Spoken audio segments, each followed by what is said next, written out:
ഇന്ന് എന്താ സംഭവിച്ചത്? 27-ാം തീയതി കോടതിയിൽ കേസ് തള്ളിയല്ലേ. അപ്പോ നിങ്ങൾ വിചാരിക്കുന്നുണ്ടാവും അപ്പൊ ഞാൻ മാപ്പ് പറയാൻ വന്നതാണ്. ആക്ച്വലി മാപ്പ് പറയാൻ വന്നതല്ല. ഞാനൊരു ഹൈറിച്ച് എന്ന കമ്പനിയിൽ ഉള്ളത് കൊണ്ട് അഭിമാനം മാത്രമേ ഉള്ളൂ. നിങ്ങൾ വിചാരിക്കുന്നുണ്ടാവും ഞാൻ അടിമയാണ്, അല്ലെങ്കിൽ ബുദ്ധിയില്ലാത്ത ആളാണ്, പിന്നെ പല കാര്യങ്ങളും. പക്ഷെ അങ്ങനെയല്ല. ഈ ഐറിച്ചിനെ വിടാൻ എൻ്റെ മനസ്സ് തോന്നുന്നില്ല. അതേപോലെ തന്നെ ഐറിച്ചിനെ വിശ്വസിക്കുന്ന ഒരാളും അതിൻ്റെ പിന്നാലെ പോവില്ല. കാരണം എന്ന് വെച്ചാൽ ഐറിച്ച് പോലത്തെ കമ്പനി, നിങ്ങൾ വേറൊരു കാര്യം കൂടി നിങ്ങൾ വിചാരിക്കുക, ഐറിച്ച് എന്ന കമ്പനി സീന മേഡവും പിന്നെ പ്രതാപൻ സാറിൻ്റെ കമ്പനിയാണ്. അല്ല. ഹൈറിച്ച് എന്ന് പറഞ്ഞാൽ ഹൈറിച്ചിൽ ഓരോരോ അംഗങ്ങളെയും കമ്പനിയാണ്. അതായത് എൻ്റെയും കമ്പനിയാണത്. ഞാൻ തുടക്കം മുതലേ ഹൈറിച്ചിൻ്റെ കൂടെ ഉണ്ട്. ഈ കേസ് നടക്കുന്ന സമയത്ത് ഞാൻ ജോയിൻ ആയത് ലാസ്റ്റാണ്.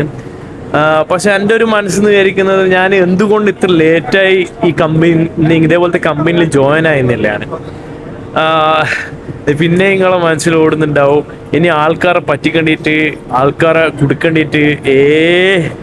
അങ്ങനത്തെ ഒരു കമ്പനിയേ അല്ല ഹൈറിച്ച്. അങ്ങനത്തെ കമ്പനിയേ അല്ല. കമ്പനി വളർന്നാൽ നമ്മൾ വളരും. ആ കമ്പനി എന്ന് പറഞ്ഞാൽ നമ്മളെ കമ്പനിയാണ്. കമ്പനി വളർന്നാൽ നമ്മൾ വളരും, കമ്പനി തളർന്നാൽ നമ്മൾ തളരും. പക്ഷെങ്കിലോ ഈ കമ്പനി വളരണം. ഇനിയിപ്പം എന്ത് സംഭവിച്ചു കഴിഞ്ഞാലും കമ്പനിൻ്റെ കൂടെ തന്നെ ഉള്ളൂ. ഇനിയിപ്പോൾ എന്തായാലും കേസുമായിട്ട് നമ്മൾ ഹൈക്കോർട്ടിലേക്ക് പോകുന്നുള്ള ഒരു 100% ഉറപ്പാണ്. അതിലും ഇൻ കേസ് എന്ത് റിസൾട്ട് വന്നു കഴിഞ്ഞാലും കമ്പനിൻ്റെ കൂടെ തന്നെ ഉള്ളൂ. ഞാൻ കമ്പനി ഇഷ്ടപ്പെടുന്ന ഓരോ ഹൈറിച്ചുകാരും, അതിലൊരു സംശയം വേണ്ട. കാരണം എന്ന് വെച്ചാൽ കമ്പനി ഹൃദയത്തിലാണ്. കമ്പനീനെ സ്നേഹിക്കാതിരിക്കാൻ പറ്റൂല. ഞാൻ എന്തായാലും കമ്പനീനെ സ്നേഹിക്കുന്ന ഒരു ആളാണ്. അതിലൊരു മാറ്റവും ഇല്ല. ഇനി നിങ്ങൾ എന്നെ പൊട്ടാന്ന് വിളിച്ചാലും, അല്ലെങ്കിൽ ബുദ്ധിയില്ലാത്ത ആളെന്ന് വിചാരിച്ചാലും, അല്ലെങ്കിൽ നിങ്ങൾ എന്ത് പറഞ്ഞാലും, ഈ ചിരി കാണുന്നില്ലേ, ഈ ചിരി എന്ന് പറഞ്ഞ സംഭവം ഉണ്ടല്ലോ, ഇതേപോലത്തെ ഒരു കമ്പനി, ഇതേപോലത്തെ ഒരു സപ്പോർട്ട് കിട്ടുന്നത് ഒരു ടീം എന്ന് പറഞ്ഞാൽ അതിൽ ഞാനൊരു അംഗമാണ്.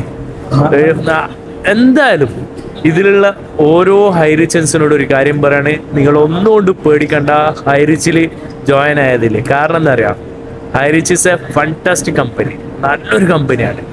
നമ്മളെ ഓരോരുത്തരുടെയും കമ്പനിയാണ്.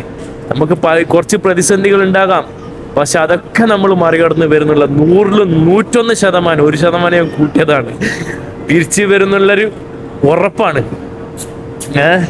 ഇനി എന്ത് സാഹചര്യം വന്നു കഴിഞ്ഞാലും നമ്മൾ കമ്പനിൻ്റെ കൂടെ തന്നെയുള്ളൂ. ഇതേപോലത്തെ ഒരു കമ്പനി ഞാൻ ഇതുവരെ കണ്ടിട്ടില്ല. അതിന് കാണുമോ ഇല്ലയോ എന്നറിയില്ല. അങ്ങനത്തെ ഒരു കമ്പനിയാണ്.